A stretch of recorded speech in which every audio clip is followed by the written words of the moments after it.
So it turns out the three big events occur at more or less the same time. August then is set to be a very big month if you're a fan of space games, and you're going to have plenty to look forward to. The Siege of Orison for Star Citizen, Polestar for No Man's Sky, and a narrative update for Elite Dangerous. Let's jump in then and take a look at each of these in turn. So Star Citizen Update 3.17.2 is set to arrive very soon. In fact, as you watch this video, it should be available on the live servers.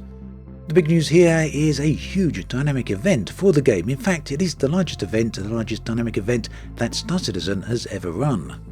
It takes place on the floating city of Orison within the clouds of the gas giant Crusader. Here, the infamous criminal gang known as Ninetales have taken control of parts of the city. Orison's defense turrets have been turned against the citizens as well as against the players, and well, the result is pretty much a mess for the entire area. And yes, you guessed right, it's the players' jobs to get in there and sort things out.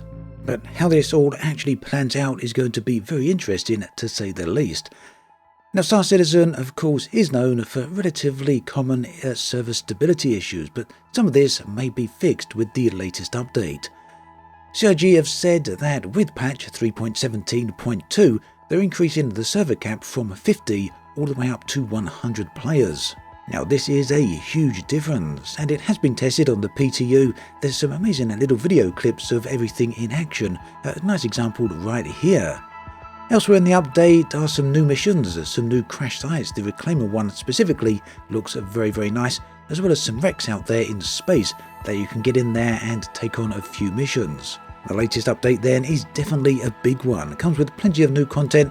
Unfortunately, it also comes with a player wipe, so everything players have gained over the past few months will unfortunately be reset. But that said, CIG are including a stipend here to basically give people some money who have been playing the previous versions of Star Citizen up to this point. So for some people, hopefully that's a decent sum of money.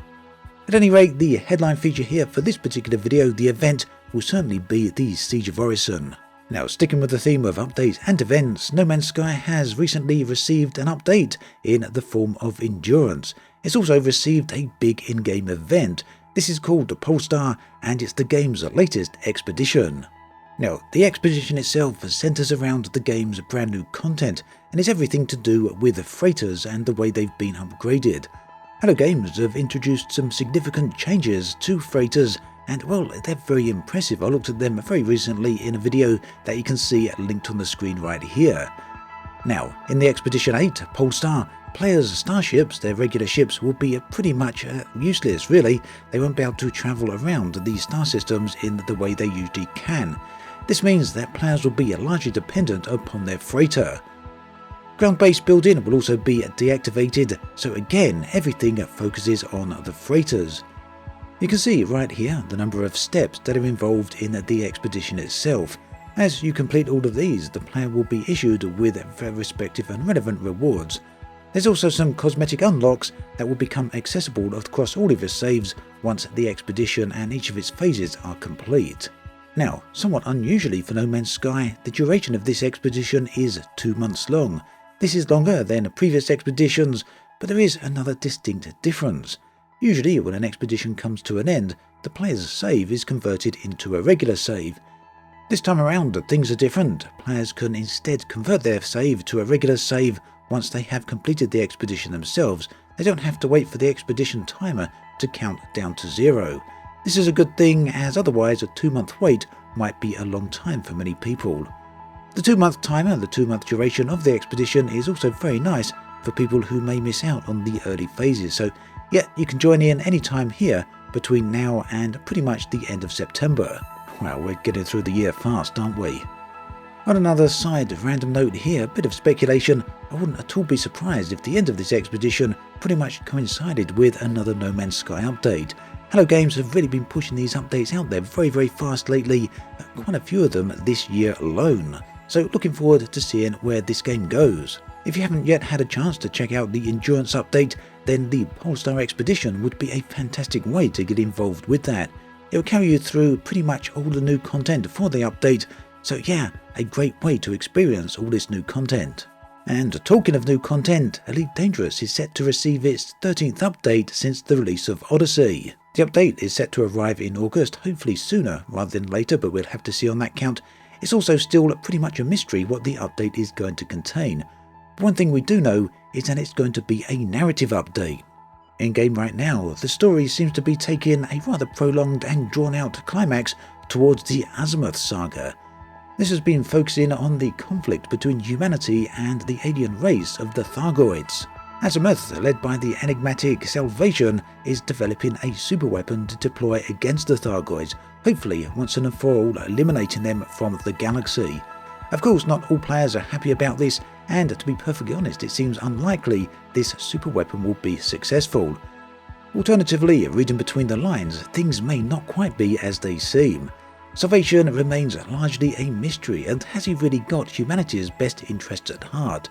Is this superweapon really going to destroy the Thargoids, or is it going to only cause more trouble, maybe accidentally, or perhaps even intentionally? Over the past few weeks, players have been getting involved with community goals to help Azimuth to help Salvation build this superweapon in the star system HIP 22460. Everything's being built on a permit-locked planet upon which players cannot currently land. The latest community goal, released on the same day as this video, focuses on anti-Xeno combat initiatives as well as some resource collection. It's very possible that there's going to be yet another community goal before Elite Dangerous receives Update 13 and its narrative update, but hopefully that shouldn't be too much longer now. So, perhaps the biggest mystery of all surrounding all of this with Elite Dangerous is what exactly will this narrative update entail? There's plenty of room for speculation in that regard. So there we have it, 3 big space games and 3 big updates. Each of them has initiated here at the end of July, but it looks as though they're going to really be playing out throughout the month of August.